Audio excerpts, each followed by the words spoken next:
এটা state bank of India Malda ব্রাঞ্চে ব্যাংকের কাউন্টার থেকে টাকা চুরি করেছে। ওই যে ছেলেটা, এইটাই কাউন্টার, সেই ছেলেটা টাকা চুরি করবে, সেই চোরটা এই যে টাকা চুরি করে আনলো।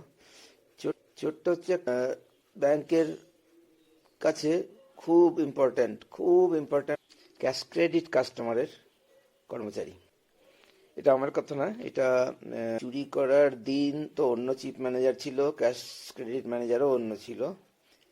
14ই জুনে যেদিন চুরিটা ধরা পড়লো, সেদিন থেকে ওই আলাদা চিফ ম্যানেজার বিহারি এসেছিল, সেটা হচ্ছে উজ্জ্বল কুমার, এবং তার 2-3 দিন পরে বিশাল কুমার নামে আরেকজন বিহারি এসেছিল ক্যাশ ক্রেডিট লোন ম্যানেজার হিসাবে।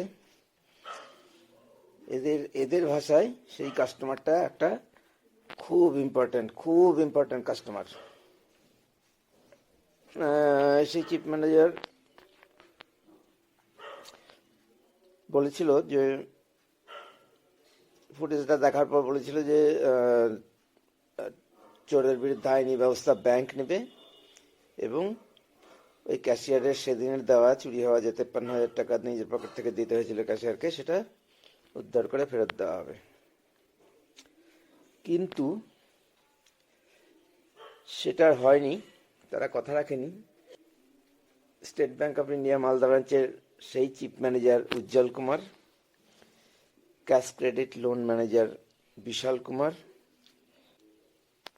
পার্থ চক্রবর্তী নামে আরেকজন ম্যানেজার, এদের প্রত্যক্ষভাবে ভূমিকা ছিল আমার জানা বাইরে ভূমিকা সবারই ছিল, কারণ কেউ একটা কথাও বলেনি এটার প্রতিবাদ স্বরূপ। প্রতিবাদটা কিসের? সেই খুব ইম্পর্টেন্ট কাস্টমারের ইচ্ছা পূরণ করার জন্য এই ক্যাশিয়ারকেই চাকরি ছাড়া করে দিল। মানে অত্যাচারে জর্জরিত করে, ভয় দেখিয়ে এবং প্রচুর মিথ্যা কথা বলে, অসহনীয় অপমানজনক সব কথা বলে, এবং বিভিন্ন রোগের কারণে ক্যাশিয়ারের মৃতপ্রায় অবস্থা হয়ে যায়, এবং আলটিমেটলি সে ভিআরের মাধ্যমে চাকরিটা ছেড়ে দিতে বাধ্য হয় প্রাণ বাঁচাতে। স্টেট ব্যাংক কোনো উত্তর না দেওয়াতে এটা বিভিন্ন সরকারি দপ্তরে, যেমন প্রধানমন্ত্রী, prime ministers office, finance department, finance secretary, public grievance, directorate of public grievance ইত্যাদি বিভিন্ন কেন্দ্রীয় সরকারের ডিপার্টমেন্টে অভিযোগ করা হয়েছে। সেখান থেকে সবগুলো থেকে দুবার ডাইরেক্ট অভিযোগের উত্তরে এবং দুবার রিভিউয়ের উত্তরে স্টেট ব্যাংকের কাছে তারা চিঠিও পাঠায়, কিন্তু স্টেট ব্যাংক অফ ইন্ডিয়া মিথ্যা রিপোর্টের ভিত্তিতে কেস ক্লোজ করে দেয়, এবং সেই রিপোর্টে বলা হয় যে এই ধরনের কোনো ঘটনা ঘটেনি। এই ধরনের ঘটনা বলতে চুরির ঘটনা, ক্যাশিয়ারের উপর অত্যাচার করা। সেই খুব ইম্পর্টেন্ট কাস্টমার ব্যাংকের বাইরে।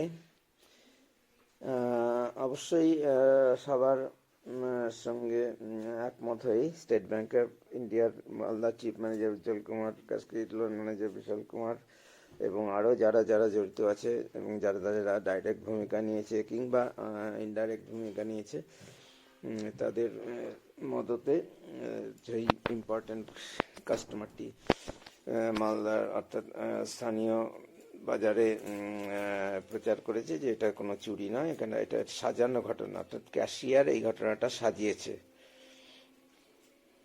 আর স্টেট ব্যাংক অফ ইন্ডিয়ার ম্যানেজার এবং লোন ম্যানেজার সব সারাক্ষণ প্রশস্তি গেয়ে গেছে। যেদিন প্রথম বকাবকি করছিল 40 মিনিট ধরে ক্যাশিয়ারের উপর, সারাক্ষণ সেই কাস্টমারের প্রশস্তি গেয়ে গেছে। এবং এইসব শুনলেই, ভয়েস রেকর্ডটা দেওয়া আছে এখানে, শুনলে পরিষ্কার বোঝা যাবে যে চোরের মালিক তথা স্টেট ব্যাংক অফ ইন্ডিয়ার মালদা ব্রাঞ্চের খুব important customer, state bank of India Malda ব্রাঞ্চের চিফ ম্যানেজার এবং ক্যাশ ক্রেডিট লোন ম্যানেজার, আরেকজন হচ্ছে পার্থ চক্রবর্তী। এরা তিনজন এবং আরো অনেকের সমর্থনে ও সহযোগিতায় এই দুষ্কৃতির সঙ্গে অশুভ আঘাত করে, তাদের নিশ্চয়ই কোনো স্বার্থের ব্যাপার ছিল, এবং সেই চোরকে বাঁচিয়েছে, সিসিটিভি ফুটেজ ধামাচাপা দিয়েছে চোরকে। আমাকে যে বলেছিল যে টাকাটা ফেরত চলে আসবে, উদ্ধার করে দেবে, সেই ব্যক্তিটি আমাকে যখন খবর দেয় যে বাইরে কি প্রচার আছে যার জন্য টাকাটা তুলতে পারছে না,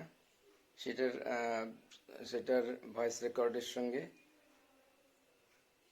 কিছু ফুটেজ ট্যাগ করে আমি এটা দিলাম। প্রথমে চুরির ফুটেজ, তারপরে ক্যাশ অফ, তারপরে কাস্টমার হ্যাঁ, ব্যাংকের খুব ইম্পর্ট্যান্ট কাস্টমার কি খবর ছড়িয়েছে বাজারে।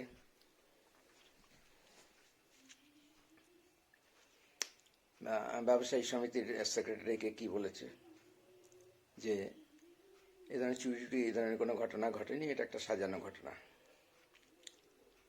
এবং স্টেট ব্যাংক থেকে কি খবর হয়েছে, যারা আমাকে টাকাটা উদ্ধার করতে চেষ্টা করার ফলে যেটা হলো না, স্টেট ব্যাংক বলছে যে কিছুতেই স্টেট ব্যাংক মানতে রাজি না যে এই টাকাটা ওখান থেকে মিসিং হয়েছে, বলছে অন্যভাবে খোয়া গেছে।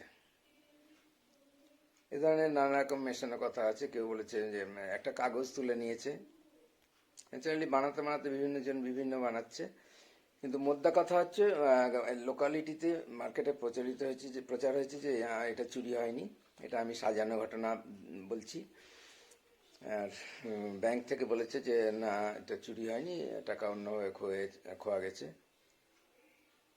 কাজে এই সব মিলে, সমস্ত মানুষ মিলে বাইরের ভেতরের যে চক্রান্তটা করেছে এবং যেভাবে স্ক্রিপ্ট অনুযায়ী সব পুরো খেলেছে, সেটা তুমি অনেক দিন আগে থেকেই বলছি। সেটার ফুটেজ এবং ভয়েস রেকর্ডিং দিলাম আমি, যাতে পরিষ্কার বুঝতে পারা যাবে। ভয়েস রেকর্ডিংয়ের সাউন্ড প্রবলেম হবে, কারণ আমাকে ভিডিও করার জন্য অনেকবার করে এটাকে কাটতে হয়েছে, অ্যাড করতে হয়েছে, সাউন্ড ডিস্টারবেন্স আছে, কিন্তু এই সবগুলোই আলাদা করে আমার দেওয়া আছে, ভালো সাউন্ড শোনা যাবে। আমার ইউটিউব চ্যানেলে সব দেওয়া আছে, ডিটেলস, ডকুমেন্ট সব কিছু, কবে কোথায় কি পাঠানো হয়েছে তার উত্তর, সমস্ত কিছু প্রমাণ আমার ইউটিউবের চ্যানেল আছে, আলাদা আলাদা ভিডিওর আকারে আমি করেছি আর কি। এছাড়া ফেসবুকে বহু খবর আছে, বিভিন্ন দিনে একই খবর রিপিটেশন এ ধরনের আছে, যে কেউ দেখে নিলে কোনো অসুবিধা নেই।